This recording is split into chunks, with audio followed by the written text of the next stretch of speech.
viewers, and welcome back to my YouTube channel. Thank you so much for clicking on my YouTube video today and coming onto my channel. I really appreciate your company and your time, and I can't wait to hear what you have to say about this video because it's an insane one and it's something that I've been wanting to talk about, and now I finally have everything all gathered and we're going to talk about it.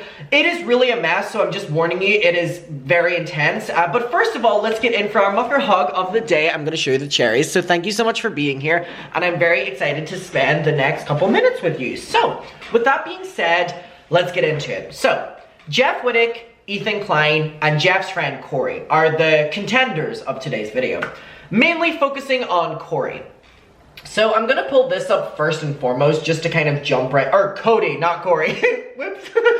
Cody is the first name that we're gonna be focusing on. He is the person that is like always in Jeff's podcast, and he's one of Jeff's closest friends. Cody, not Corey. And basically, Ethan has been talking about Jeff Wittek over the past, couple weeks because Jeff obviously has been talking about the accident that happened with David Dobrik that nearly ended Jeff's life and has given him, like, life-threatening, to his brain.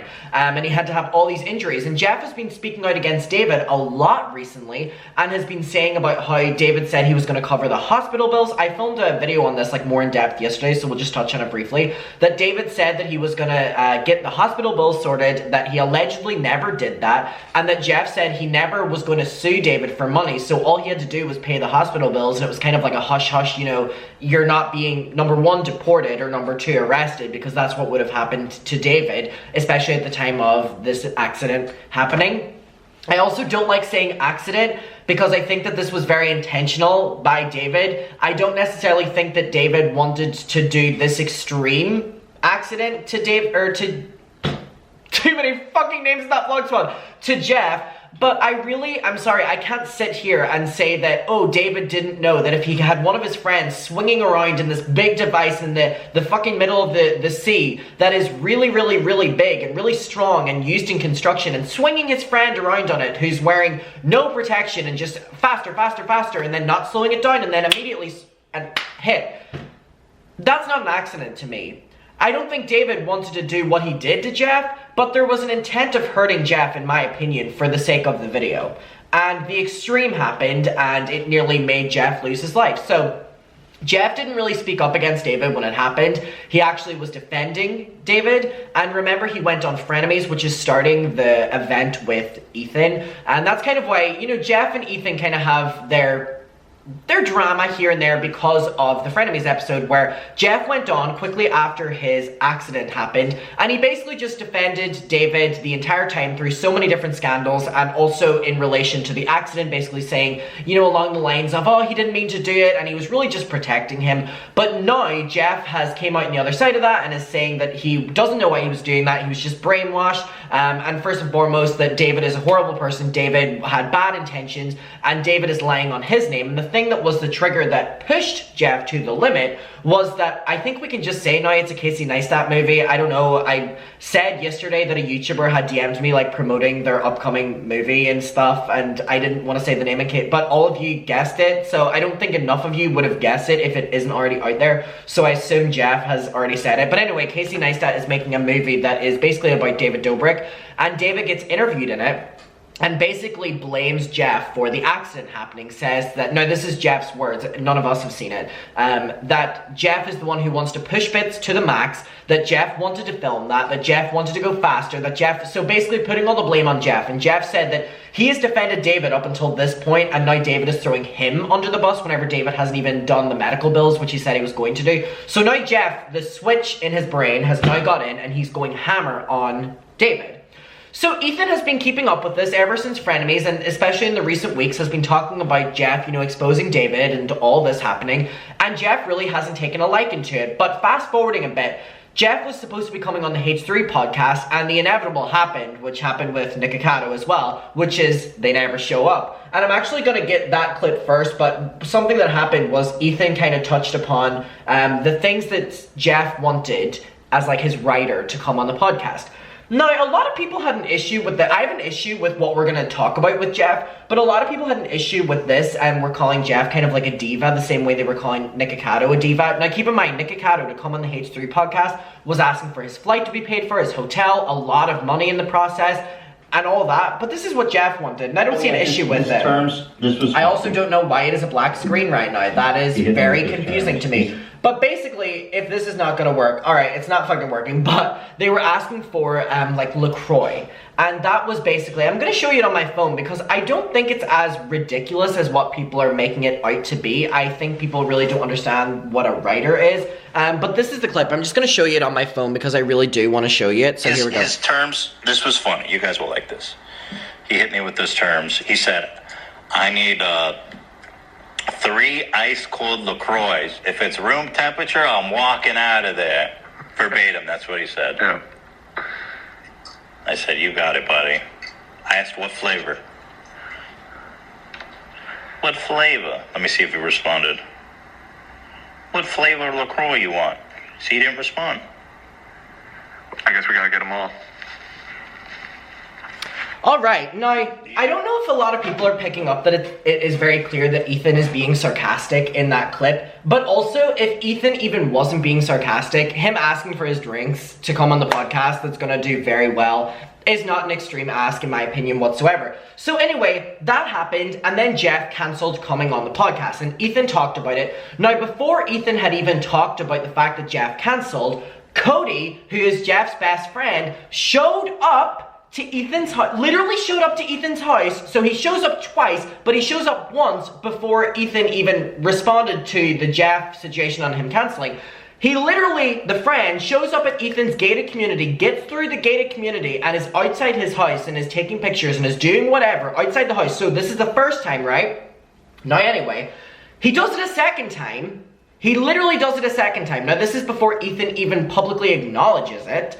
So then, anyway, Ethan has a section of the podcast in which they're talking about the fact that this Cody shows up at the gated community, gets through again for a second time, and is threatening Ethan. And he also did a bunch of Instagram stories as well that were basically saying, Ethan, you don't know me, son. Keep running your mouth and basically see what happens at H3 Productions. And then we see this other one, and it says, on the 25th, take out Ethan Klein. So anyway, this friend, Cody, literally got past the security and shows up at Ethan's house and starts recording Ethan's house, starts recording his cars, his number plates, records inside of Ethan's windows of his house, all of them, and is basically just being invasive outside. But it's not even like, I don't even have to be, he's just being invasive. Why is he there in the first place? Why is he showing up to the house? Why is he threatening them? Jeff is literally being harder on Ethan in this situation than he is on David, who nearly ended his life. Let's talk about that one. Jeff looks like a fucking dick right now, a fool.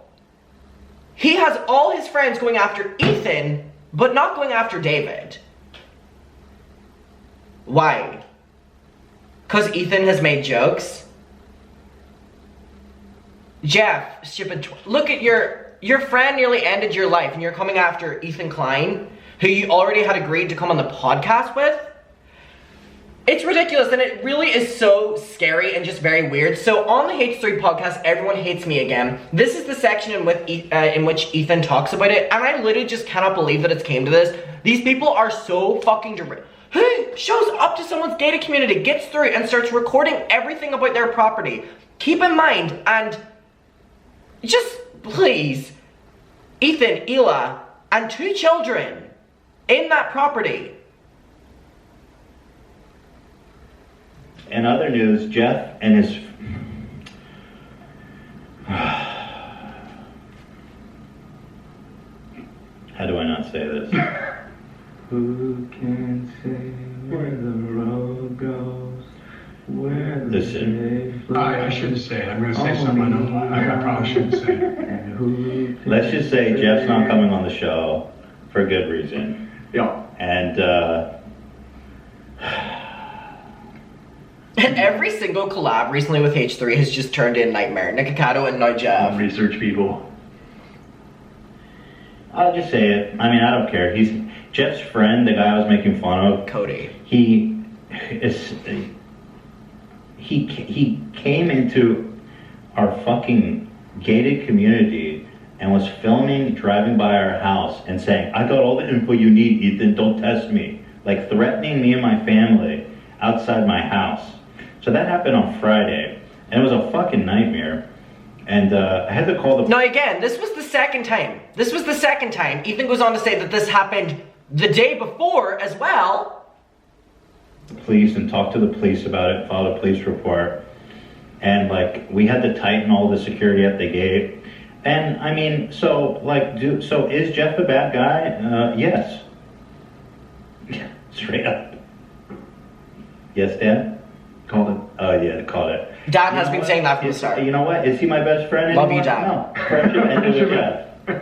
That was a horrible experience. They think it's funny, I guess, to drive by my house and intimidate me. I don't think Jeff had anything to do with it, just for the record. But he does put a guy on who's actually just...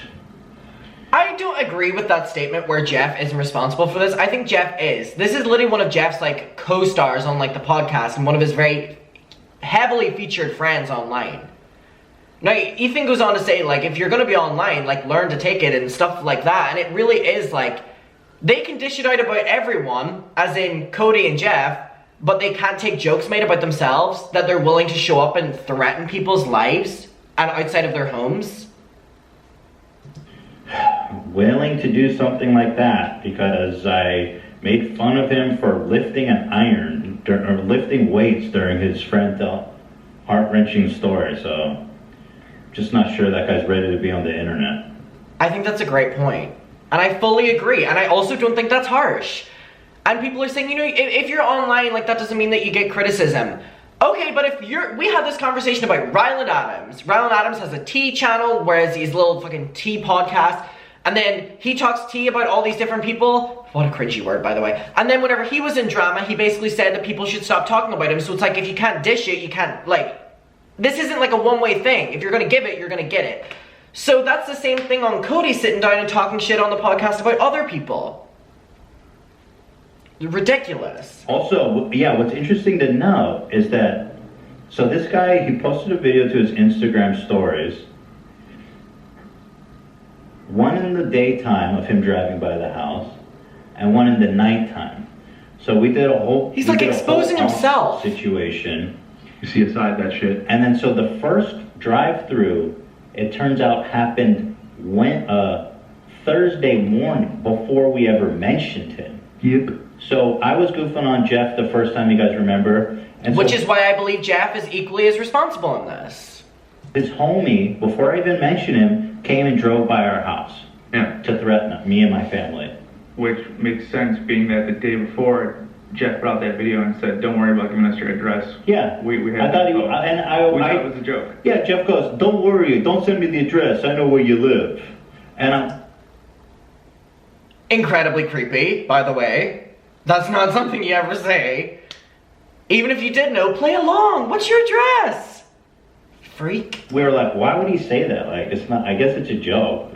But then I realized, oh, his friend actually came to our house and filmed the front of it. He had been stalking you prior to you even knowing he existed. Yeah. He was stalking you. So then when I goofed on him a little bit on Friday, he came back again and filmed it again. I don't know how he got in the second time, but we tightened the security now, so. Zoomed into your windows too in the video. Yeah, he showed my license plate, he zoomed into our house. That's crazy. So, yeah. Right when you said Jeff, didn't condone it, I mean, we can't know if he was part of this or anything. I fully agree with Dan here, and I think Dan's holding back, basically saying that Jeff is equally as responsible in this. Jeff is. He literally is. What freaks? I don't want to put any blame on Jeff. I'm gonna put the blame for you, Ethan. I don't know. I think maybe he knew, but they didn't post it until Friday. Yeah. I don't know. I don't want to say. I can't say for certain that Jeff knew, and I don't want to put that, but like, I don't think that dude should be on your show, bro, because like, honestly, what I said about you guys creepy was just behavior. a bit fun, and it's not really to the level of going to someone's house and threatening them. Oh, I mean, yeah, most of us felt for Jeff. I mean, honestly, I was Team Jeff. I felt so bad watching his video.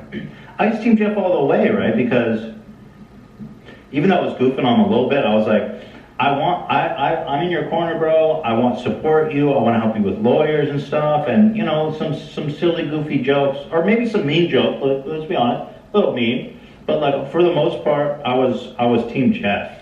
It is important to note that what Ethan's saying there is completely true.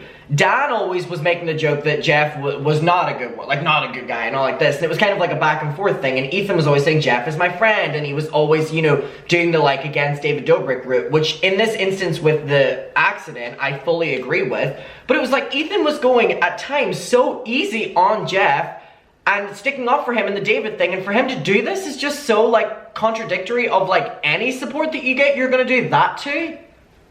All the way. I was going to help him with lawyers and everything, and then apparently, I don't know, very disturbing, very scary. I have a loaded shotgun in my bedroom in a gun safe, and I know how to use it. And, well, hopefully he doesn't get back in after that. And there's also a police report filed, so I'm not very happy about it. Alright, well, I'm glad that there's a police report that has been put in place now, because if anything was ever to happen again, there's no record of it. But if nothing ever happens again, then there's no problem there just being a police report there. You know, it does no harm. But yeah, this is incredibly deranged behavior from both Jeff and his friend Cody. And the threatening Instagram stories too. What age are you, Cody? What age are you? Again, I agree with the statement, don't be on the internet if you can't take it. Don't dish it as well. That's literally like you're not even just on the internet existing. Your podcast is talking shit about people at times as well. Ridiculous behavior. Muckers, I want to know what your opinion is. This is just so icky and so fucking weird. Deranged. Okay, I love you. Thank you for watching. Let me know your opinion below. Bye. Mwah.